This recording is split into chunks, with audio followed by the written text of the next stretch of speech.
Hello there. You join me in the garage trying to recover and repair this Triang Class 37 Loco, which I showed you in the last video. Now, when I gave that an initial look, I noticed that obviously there was some severe corrosion on the wheels. Let's see if we can get that in focus, which isn't going to help running. And looking at that side where the two pickup points are, obviously each wheel opposite has rusted more than the other.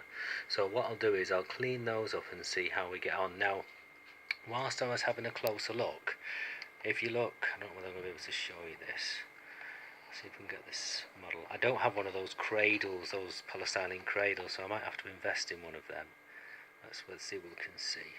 If I move the bogie a little bit, you might be able to just see inside. Let's see if I can get some focus. A broken wire. It may not pick that up, but you can see. So that's obviously another starting point. So because this model's been sat or left for a long time and not run, and what I'm going to do is cover all these bolts with WD-40. That one especially looks really corroded, so if I can get some WD-40 on it, there's much less chance of me ruining the bolt head, getting the screw off. So I'll just do that now and then join you in a second. Now, what I use in previous lives is I used to do a lot of repairs on vintage pedal bikes, and I used to mess a lot around with motorbikes. So what used to do was I'd use these sort of aerosol tops, just fill the WD-40 in that, and then use one of these child's pen brushes just to point it to the stuff rather than spraying it and getting it everywhere. That's what I've always done. So the other thing as well is using gloves, because when you're using oil for a long time, as you probably know, it just gets into your skin, and even with products like Swarfiga, you can't really get it out of your hands. So I just get into the habit of putting these cheap gloves on, and it protects your hands. So what I've done is I've put plenty of WD-40 on these bolts, just put a little bit on the wheels, and I know you've got to be careful as regards getting it on the motor. I don't think the points on the motor are too clever with WD-40, but anyway, we've got the stuff on, so now let's undo the bolt and get the top off.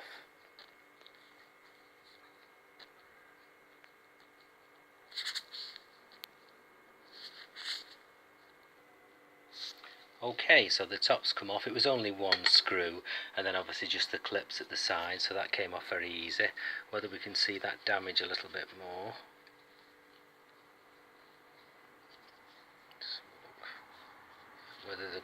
You can just see the black wire, I presume that's negative, is it's come loose. So that's a just quick solder job, and then we can see whether we can at least get some life into it, and then obviously clean it up and see how we get on. So I'll just get the soldering equipment and put this solder back on. Okay, you rejoin me after I've soldered this little connector. Now, I've chickened out by not showing you my soldering. Not that I'm particularly bad at it, but I'm no expert, so I don't want anybody picking any bad habits up if they watch this video. Besides, my soldering iron is rather dated, so I would recommend getting a decent soldering iron, one that's nice and hot, although this one is very hot if you touch the end of it. So, right, we are connected up. I've got a 9-volt battery here, so let's see whether we can get some excitement and get the thing running a little bit. Oh, we have movement. I'm sure it moved then. Let's try the other side.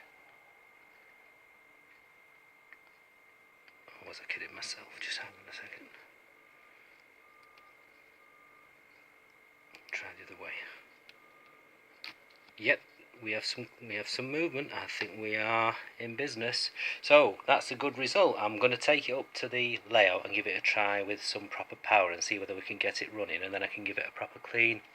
So a couple of people have been chatting to me, and they pointed out several things. First of all, which I didn't notice, is you have 4 wheels on the driver bogie and 6 wheels on the back, and I was chatting away and I thought, oh, that looks a bit odd, that doesn't there's no symmetry with it, or it just looks a bit strange. But when you look at it again, you can see that there's like a false wheel in the middle, so that must be how it was manufactured. And the chappie said it was a Triang and not very clearly. You might just better pick it up.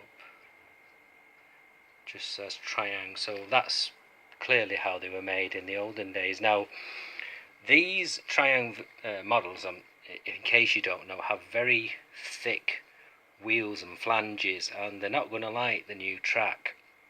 The old Triang track was much thicker, and I've still got some models from 50 years ago when I was playing as a child, but they do run on the regular newer track. They're not crazy about points, but generally speaking you can run these Triang vehicles on the newer track. What I found more is coaches and wagons and tankers. Triang really don't like the newer track, but locomotives I've found do. So I'll just go up to the loft and let's put it on the track and see if it runs, and then I can give it a proper clean. Right, we're on the layout, it's on the track, let's see how we go.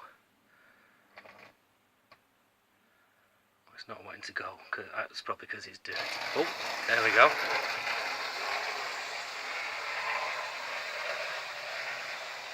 We have a runner.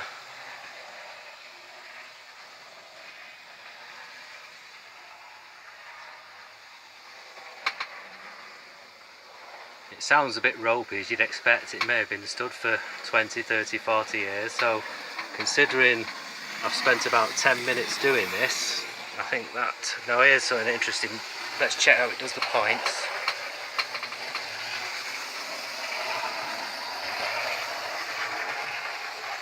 All good, so I'm pleased with that.